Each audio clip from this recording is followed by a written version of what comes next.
Nagarjuna Sagar water ట్యాంక్లో పడి 30 కోతులు మరణించిన సంఘటన స్థలాన్ని ఎమ్మెల్యే కుందూరు జైవీర్ రెడ్డి పరిశీలించారు.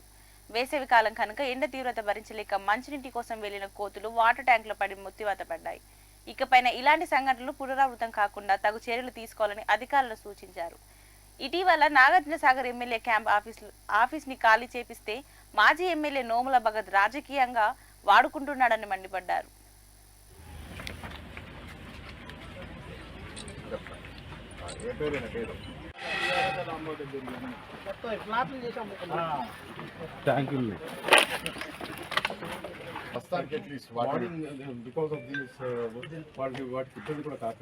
జరిగిన సంఘటన దురదృష్టకరం.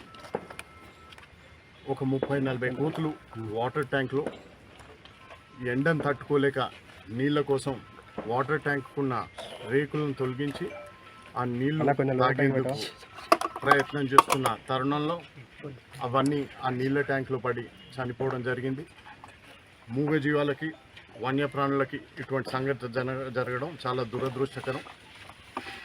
అదేవిధంగా ఈ ట్యాంక్ ఏదైతే ఉన్నదో ఈ ట్యాంక్ నుంచి కేవలం ఇప్పుడు 9 ఇళ్ళకే నీళ్ళు ఇవ్వడం జరుగుతుంది. కాకపోతే అధికారులు హుటాహుటిన స్పందించి అవి దాంట్లో పడ్డాయని తెలియగానే ఆ నీటి సప్లైని ఆపేయడం జరిగింది. దానివల్ల ఏ ఒక్క ఇంటికి కూడా ఈ కల్చా భగత్ గారు ఏదైతే ఆరోపించినరో ఈ ఇల్లు తన పేరు మీద ఉందనో తన తండ్రి గారి పేరు మీద ఉందనో దాని తగ్గట్టు ఏ ఆధారాలు చూపినా ఆ ఇల్లు తిరిగి వారికి ఇచ్చేందుకు మేము సిద్ధంగా ఉన్నాము.